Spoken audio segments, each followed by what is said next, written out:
Hai semuanya, kembali lagi dengan saya Bayu Cahyadi. Saya adalah seorang investor.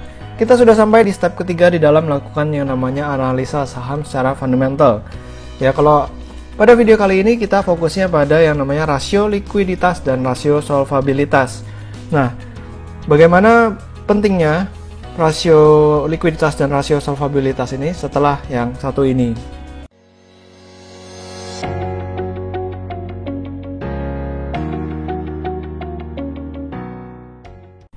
Buat kalian yang baru masuk ke pasar modal atau yang boleh dikatakan masih pemula ya di pasar modal, seringkali saya yakin kalian mendapatkan yang namanya saran untuk membeli perusahaan-perusahaan yang besar aja gitu.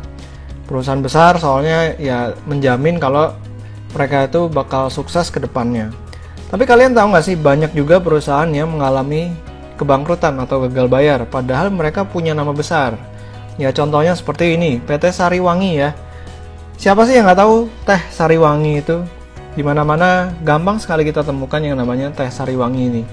Tapi di tahun 2018, perusahaan teh yang besar ini bisa mengalami kebangkrutan ya atau gagal bayar. Satu lagi perusahaan yang udah berdiri dari tahun 1919 di Semarang, di tahun 2017 itu mengalami kebangkrutan ya atau gagal bayar. Ini nama perusahaannya Nyonya Menir. Ya, ini perusahaan jamu yang cukup terkenal di Indonesia. Tapi dia bisa mengalami gagal bayar juga. Satu lagi nih, PT Metro Batavia ya. Perusahaan ini mengoperasikan Batavia Air. Mereka berdiri di tahun 2002, tapi ternyata pilot di tahun 2013. Bayangin, banyak sekali orang yang menggunakan jasa Batavia Air buat pergi dari rute domestik lah, terutama ya. Tapi siapa sangka perusahaan yang sebesar Batavia Air ini juga bisa mengalami kebangkrutan atau gagal bayar. Nah, apa sih yang menyebabkan perusahaan ini bisa mengalami gagal bayar? Ya, ini sebuah pertanyaan yang sering kali ditanyakan gitu sama orang. Jawabannya adalah karena hutang ya. PT Nyonya Menir pilot dikarenakan tidak mampu membayar hutang sebesar 252 miliar. Besar ya angkanya ya. Batavia Air, dia dilaporkan memiliki hutang hampir mencapai 2,5 triliun. Wah, ini luar biasa besarnya. 10 kali lipatnya Nyonya Menir. Untuk Sariwangi juga ternyata masalahnya adalah mereka memiliki hutang yang cukup besar, sekitar 300-an miliar. Mereka juga gagal bayar.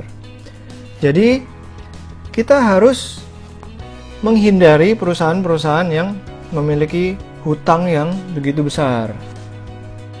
Sebagai investor saham, rule nomor 1 adalah kita jangan sampai kehilangan uang. Ya, never lose money.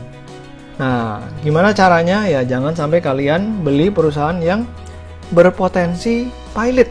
Gimana caranya kalian bisa menghindari membeli perusahaan-perusahaan yang terancam pilot? Walaupun nama perusahaan tersebut adalah perusahaan yang besar, ya kalian bisa menganalisa dengan melakukan perhitungan ya, sedikit perhitungan rasio likuiditas dan rasio solvabilitas. Memang tidak menjamin 100% untuk menghindari perusahaan-perusahaan yang pilot, tapi setidaknya kalian bisa meminimalkan seminimal mungkin resiko membeli perusahaan yang terancam pilot tersebut.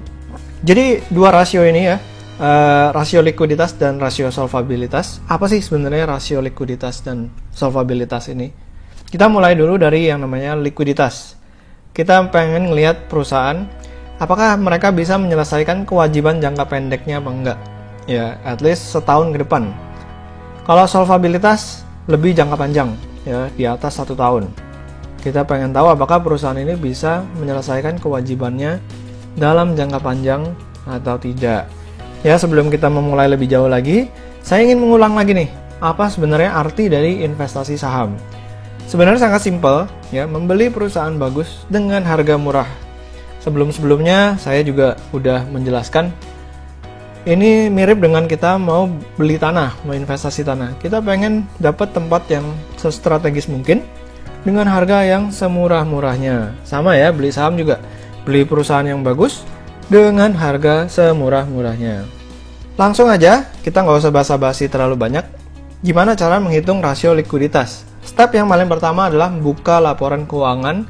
Saya ambil perusahaannya PT Indofood CBP ya, dengan kode sahamnya ICBP untuk laporan keuangan di tahun 2019. Ingat, ini hanya studi kasus, bukan rekomendasi saham. Kalau kalian masih bingung gimana cara buka laporan keuangan, langsung aja ke video saya yang step 1 analisa saham secara fundamental. Di situ saya jelaskan step by step gimana cara mencari laporan keuangan. Tapi kalau kalian udah bisa cari laporan keuangan suatu perusahaan, silahkan langsung dibuka laporan keuangan ICBP tahun 2019. Setelah kalian download laporan keuangan ICBP tahun 2019 ini, langsung pergi ke bagian neraca. Ya, tulisannya akan seperti ini. PT Indofood CBP Sukses Makmur Tbk dan entitas anaknya, laporan posisi keuangan konsolidasian. Ya, tampilannya akan seperti ini nih, sebelah kiri. Ya, dia dimulai dari aset, habis itu ada aset lancar, ada kas dan setara kas, investasi jangka pendek, piutang usaha, pihak ketiga, pihak berelasi, dan seterusnya. Tampilannya akan seperti ini. Ya, silahkan dibuka bagian posisi keuangan konsolidasian. Nah, step kedua, kalian harus mencari yang namanya current assetnya. Ya, current asset itu bahasa Indonesianya aset lancar. Jadi kita lihat di total aset lancar ada total current asset. Nah, kita lihat di tahun 2019 current asset ICBP itu mencapai 16,6 triliun rupiah. Udah dapat angkanya? Kalau udah dapat angkanya silahkan dicatat ya, di kertas, di note, atau buka di handphone kalian ya, tulis angkanya 16,6 triliun.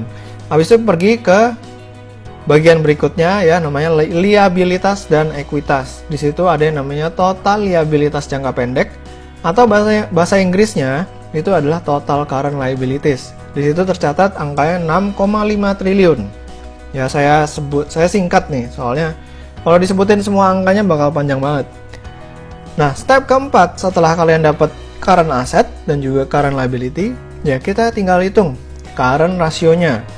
Nah, current rasio itu rumusnya sangat simpel, yaitu current asset dibagi dengan current liabilities. Current assetnya ICBP tadi kita udah lihat ya, 16,6 triliun. Current liabilitiesnya 6,5 triliun. Nah, ini dua angkanya tinggal dibagi, 16,6 dibagi 6,5. Nah, dapat hasilnya 2,53. Nah, angka ini bagus apa enggak sebenarnya 2,53 ini? Current rasio yang disarankan, ya ini saya sarankan secara pribadi, lebih baik kalian mencari perusahaan yang current rasionya itu di atas 1 kali. Kalau misalnya sampai di bawah 1 kali, perusahaan ini dalam jangka pendek akan mengalami kesulitan dalam melakukan kewajibannya, dalam melunasi kewajibannya. Kalau kita lihat current rasio ICBP yang sebesar 2,53, ya kita jadi cukup pede gitu. Dalam jangka pendek, perusahaannya ini mampu menyelesaikan kewajibannya tanpa masalah. Ya. Nah, yang berikutnya kita langsung aja di rasio solvabilitas. Kalau rasio likuiditas itu kan buat menyelesaikan kewajiban jangka pendek. Kalau solvabilitas ini bedanya adalah dia lebih ke kewajiban jangka panjang. Ini rumusnya debt to equity ratio, total liabilities dibagi total equity. Bahasa Indonesianya jumlah kewajiban dibagi jumlah ekuitas. Langsung lagi buka di laporan keuangan ICBP tahun 2019. Tampilannya sama kayak tadi. Sekarang langsung ke bagian liabilitas jangka panjang. Liabilitas jangka panjang, di bawahnya ada total liabilitas jangka panjang. Nah, bawahnya lagi ada namanya total liabilities ya. Di sini angkanya 11,6 triliun. 11,6 triliun untuk yang tahun 2018, 12 triliun untuk tahun yang 2019. Nah, kita ambil angkanya yang 12 triliun. Setelah kita ambil angkanya 12 triliun, ingat ya, catat lagi di kertas atau di note atau di handphone atau di laptop, terserah. Habis itu kita pergi ke bagian yang ekuitas. Nah, di bawahnya ada yang namanya total ekuitas yang dapat diatribusikan kepada pemilik entitas induk. Nah, kita ambil yang situ. Angkanya adalah 25,3 triliun. Setelah kalian catat angkanya, ya total liabilities dan juga total equity, Langsung dibagi aja, ya pakai rumus yang tadi saya sudah tampilkan. 12 triliun dibagi 25,3 triliun. Nah, dapat hasilnya 0,47 kali. Nah, kalau rasio solvabilitas, kita ambil kesimpulannya seperti ini. Ya, kalau debt to equity rasionya atau DER-nya itu di atas 1, artinya dalam jangka panjang, perusahaan ini ya agak beresiko lah untuk bisa menyelesaikan kewajiban jangka panjangnya. Oke, tapi kalau misalnya dia jauh di bawah 1, sama seperti yang ini, 0,47 kali, artinya perusahaan dalam jangka panjang bisa bertahan, bisa menyelesaikan kewajibannya. Jadi ketika industrinya atau ekonomi mengalami penurunan, seperti yang terjadi belakangan ini, ICBP mampu bertahan karena dia memiliki jumlah hutang yang tidak terlalu besar. Ya, dari pengalaman saya, ya perusahaan yang mengalami kebangkrutan itu kebanyakan memiliki DER di atas 1 kali. Ya, karena ketika mereka memiliki DER di atas 1 kali, terus industrinya atau ekonominya tiba-tiba melambat, ya perusahaan-perusahaan itulah yang paling sering, paling cepat mengalami gagal bayar atau kebangkrutan. Oke, jadi dari dua rasio ini kita setidaknya harus bisa memfilter perusahaan-perusahaan mana yang kira-kira bisa survive dalam jangka panjang. Ya, ingat ya, yang namanya investasi adalah untuk tujuan jangka panjang. Melalui dua rasio ini, likuiditas dan solvabilitas, kita bisa at least menghindari perusahaan-perusahaan dengan current ratio kurang dari 1 kali. Dan juga menghindari perusahaan ya dengan DER lebih dari 1 kali. Kecuali bank. Oke, kalau bank, DER-nya itu pasti besar-besar. Karena apa? Karena nasabah kalau taruh uang di bank, itu dicatatnya di dalam account liabilities. Sehingga DER-nya menjadi besar. Oke, demikian video kali ini. Step ketiga di dalam melakukan analisa saham secara fundamental, yaitu rasio likuiditas dan rasio solvabilitas. Kenapa kedua rasio ini penting? Karena untuk melihat kira-kira perusahaan ini bakal survive dalam jangka pendek dan jangka panjang atau tidak. Untuk step keempat, kita akan membahas rasio profitabilitas. Step kelima, rasio pasar dan valuasi. Step keenam, saya akan membahas margin of safety dan value investing. Step keempat, 5, dan 6 dalam melakukan analisa saham fundamental akan saya bahas di video-video berikutnya. Ya, terima kasih sudah mendengarkan video kali ini. Jangan lupa untuk di-subscribe YouTube channel saya dan juga follow Instagram saya di Pesan Saham. Semoga video kali ini bermanfaat. Selamat berinvestasi.